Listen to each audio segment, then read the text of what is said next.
Hi guys, and welcome back to my channel. I'm so excited that my mom has joined me again today. For those of you that are new, this is my mother, Melissa. Hi. Hi. You can watch the original video that we did with her where she talked about how she's lost 70 pounds doing keto and now carnivore, reversed her diabetes, and just overall become fabulous at 62. So we're going to check in today. We checked in October and mentioned that she was going to be having rotator cuff shoulder surgery. And so, how are you doing?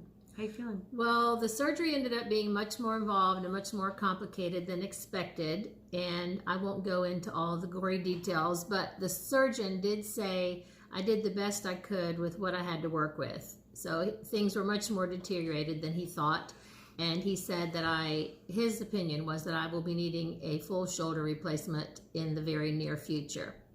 I am praying for some miraculous intervention here and that I will not end up needing a full shoulder replacement. But that has made the recuperation much longer and a little more slow and painful than it would have traditionally been. He also mentioned, you have been doing carnivore now for not even a year and almost coming up on a year. Before that was keto, and we talked about lower protein and, your entire adult life before that was a pretty low protein diet. And so I know when he first looked at your shoulder, he was concerned about osteoporosis and like bone deterioration, but you had a full DEXA scan done. Yes, and even though the bone in my shoulder was pretty deteriorated, I did have a full DEXA scan and showed that the rest of my bones were really pretty good. My spine was very good. I had just a little bit of osteopenia, which is kind of like the pre-osteoporosis in my hips, but I was encouraged with that, and the surgeon was also thankful. I believe that the trauma that had been going on in my shoulder for quite some time had just caused deterioration in that bone. But I do believe the surgeon asked me, how in the world did you handle the pain with everything that was going on? And I really do believe that eating keto, and especially carnivore, for almost a year had really helped with inflammation. And it really did make a difference, so that yes, I was in pain he didn't understand why I had not been in serious pain for several years. But really, the pain didn't become intense until I fell last April. So we're hoping that now we've really been focusing on protein. That's been her biggest goal, is making sure she's getting enough protein. And we can talk about changes to your diet since surgery. She's been eating more often. You were doing pretty strict 1 meal a day for the last year. And since surgery, you've been eating more like 2 or 3 times a day. It has been a challenge to be at home for 3 months. I'm used to being at work all day. The first 2 months, basically, I spent 24 hours a day in my recliner. It was very challenging, and when I did get up, I just was bored and wanted to eat. So the other thing is I was also very dependent. I couldn't drive, I couldn't cook, I had a hard time doing anything for myself, so I was dependent on friends to help me. And it's hard, you didn't want to say, by the way, I'm only going to eat steak. So don't bring me a casserole. But I did not eat any casseroles. I did have a couple friends who were very good about keeping me in eggs and meat. And what I tried to do with the cheese, by the way, I did not eat any nuts for the last 3 months until I came out here to Laura's. Well, actually the week before I came. But the cheese, I ended up having cheese on a hamburger patty or maybe in an omelet, but I did not eat large chunks of cheese, which I'm fully capable of doing. Every time I had my medicine, I tried to have things like jerky or some salami or a piece of cold meat. Hard-boiled eggs, Yes, a lot of hard-boiled eggs, and even some deviled eggs. There you go. Sorry. It would have been really easy for you every time you needed to take medication to just eat nuts and cheese, and that would have made things a lot worse. Yes, and I don't know, but the surgery, recuperating from the surgery, the anesthesia, all the pain medication that I had to take for at least the first couple weeks, it was pretty heavy pain medication. I got terrible restless leg syndrome, and I don't know if any of you have had trouble with that, but it was a very miserable thing. One thing that Laura mentioned to me was that she has had trouble when she eats pork rinds in the evening, right before she goes to bed, that she has had some trouble with her skin itching. And so I decided that I would try eliminating that, because I was having some trying to be good and not just eat cheese all the time. And so to take my medicine at night before I went to bed, I would have pork rinds and some eggs or some leftover meat or something like that. But thankfully, that has gotten better, I think, as all the medication and the anesthesia has gotten out of my system. And trying to get off of those medicines really did help a lot. And I'm doing much better now. And we both eat pork in general, but it's more like when I have an empty stomach and eat a whole bag of pork rinds. I don't know if it's the fat or the pork or what, but it definitely like makes me kind of feel tingly and itchy all over. Temperance is a good thing. Yeah. So that was one of the questions people had asked was, how is your cheese addiction through all of this? And I know that was a big focus, was to not munch on cheese and nuts, no nuts at all, but then to keep cheese limited to during a meal and pretty minimal. Yes, I worked really hard on that. Yeah, I'm proud of you. Thanks. You didn't need any assistance with like medications, like further contributing to constipation or anything like that. Right. So that was also part of the motivation. You know, nothing like talking about poop. But I had been eating one time a day for quite a long time. Yes. At least 6 to 8 months, I had been just eating one meal a day. And to go from one meal a day to really pretty much four to 5 times a day I was eating. And I will say I did gain 7 pounds, but I know it could have been 30. And so even though that I was not really moving around, not even walking, doing very little, I'm going to be going back to work next week. So my schedule is going to start getting a lot more into the normal routine. And I will hope to get back to just eating one meal a day. But you're also, since you've been here, you've only been eating 2 meals a day. Yes. And so you're already kind of tailoring that back. And I think a lot of that too was just your body went through a lot of trauma from that surgery. And so maybe there was a little weight gain, but I think it was pretty initial. So some of that is just inflammation and trauma and, you know. And the medication also. Yeah. I mean, now you're off of most of that and like being able to go back to eating clean twice a day, or we're eating clean the whole time, but to being a little more regimented with your meal times. You don't need to eat as often. So I think that was a lot of the questions people had about your surgery. But I think just some other follow-up questions in general that people had. First of all, I just want to say, do you realize that your original video that we made has almost 200,000 views? Wow. No, I can't believe that. What do your friends think about all that? It's very overwhelming. Yeah. What do your friends think about all that? Do they ever say anything? Yes, they think it's pretty amazing. They just shake their heads and they say, I'm famous. But when you're dealing with friends, so I know you've converted several of your friends to carnivore as well.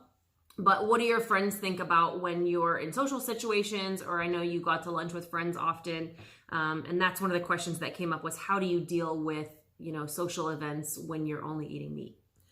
Honestly, my friends have known me for long enough to see the changes in my health and in my weight. And they may just say, most of the time, if they are trying hard to do keto, low carb, and they are supportive, or they're just saying, I wish I could do that, but I can't, and I'm not going to try. Right. But I really have not run into people, except for my boss at work, who I'm sure will never watch this video.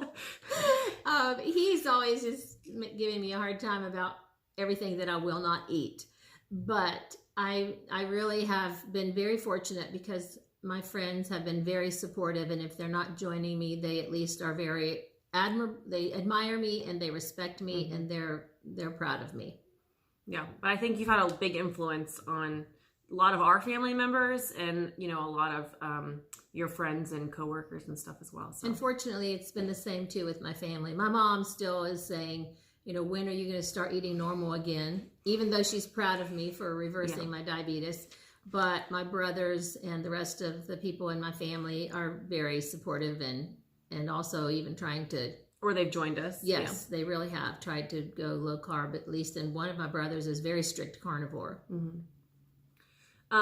One of the questions I know, because you've talked about your Hashimoto's before, so one of the questions was about protein. I guess somebody had heard that high protein is bad for Hashimoto. So have you adjusted that at all? I have only increased protein.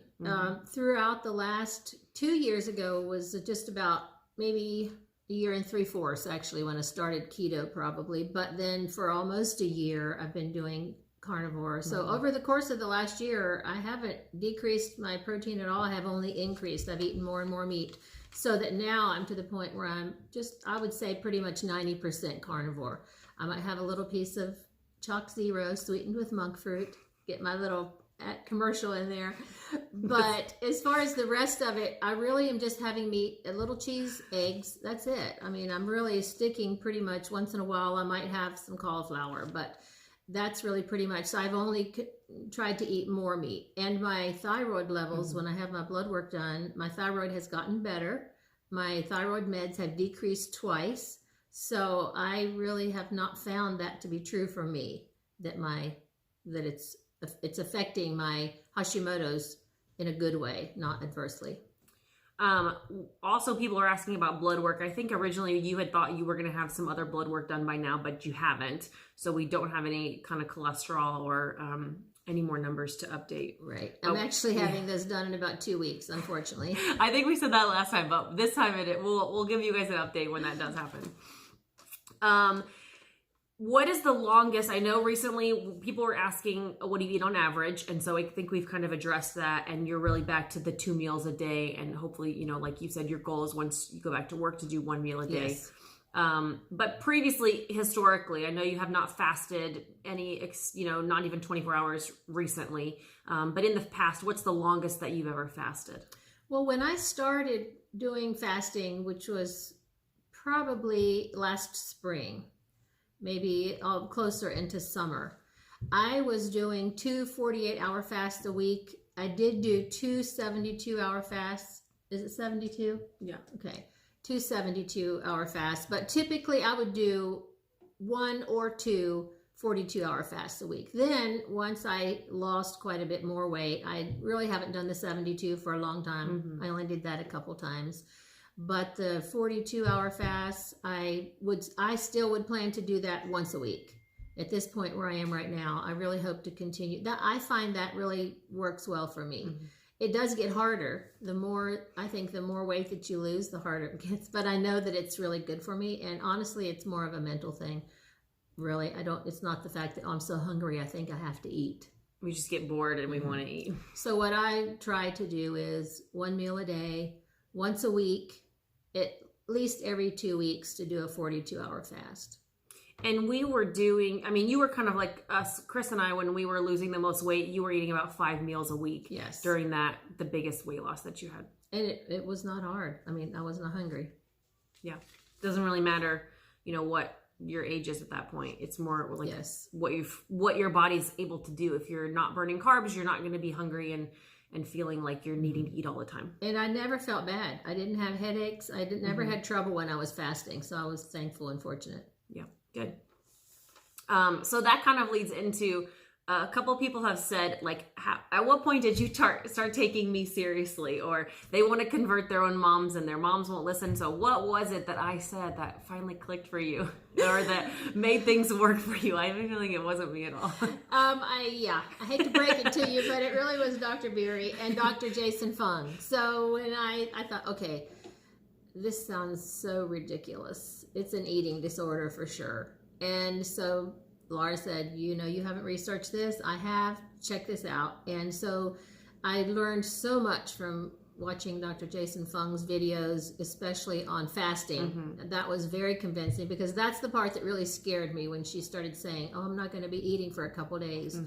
I thought that there's something wrong with that. And that really concerned me. And then when I started reading about it, and he's so knowledgeable, and it was very easy, it made sense. And the idea of helping to heal your body through fasting, and that is becoming a lot more popular. I've heard more people talking about that within the last year, and they're really accepting the fact that that actually is not crazy. Even some really conventional nutritionists that I don't believe in, or doctors that I don't necessarily agree with, have recently come out and said nobody needs breakfast, and that intermittent fasting, at minimum 2 meals a day, is what people need to do. So I think a lot of people are jumping on board with at least that concept. Yes. And I read Dr. Fung's book on the obesity code, the diabetic code, and then I have Dr. Beery's book, The Lies My Doctor Told Me. And so I have just found a lot of really excellent information. And then if somebody's talking to me and they really honestly do want to know, and they're not just, saying, this sounds crazy, can this really be healthy? then I can recommend, if they really are interested, then I will recommend one of those books to them. But I think Dr. Berry even calls it the powdered butt syndrome. Like, she was never going to really believe me. She needed to hear it from another source. So whoever your mom or your friend is likely not going to believe you at all. But like, show them this video. Maybe they'll believe us instead of believing you, even though you're saying the same thing. True. So some people have asked if there is a downside or anything negative to doing keto and carnivore and kind of back and forth. And so for you, I know you are mostly carnivore pretty much all the time, but like you said, there's some occasional things that's not. So what are the negatives for you that you see going back and forth at all? Or like like if you had a keto day and ate some cauliflower or some nuts or some chocolate or something, what is that? Do you feel different at that point? Yes, I do. And at this point right now, maybe I shouldn't say this on YouTube video with my daughter, but at this point right now, my thought is, so far it's worth it. But if I want to feel my best, it's carnivore. When I add some cauliflower, if I do have a couple handfuls of nuts, if I do eat too much cheese, which technically is carnivore, I definitely have some bloating. I don't feel as comfortable. I have my stomach just feels stuffed. It does affect me.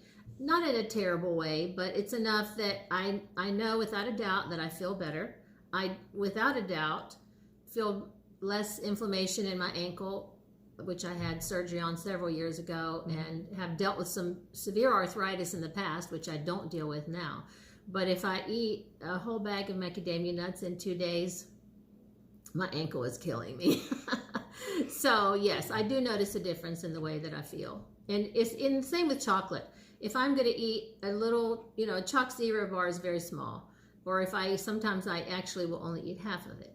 But if I eat too much, if I eat 2 of them, yeah, it makes a big difference. I have to make sure that I'm just having a taste, a few nuts, a little cheese, a little chocolate, and then I'm okay. But I do notice it, and I do feel better when I'm just eating carnivore. But at this point too, there's nothing wrong with it. If you wanted to have some vegetables, or if you wanted to have an occasional treat of vegetables, and you know what you're getting yourself into, then I don't think it's a big deal. I really like steamed cauliflower with butter on it, and that's something that I will probably do at least once a week, maybe twice.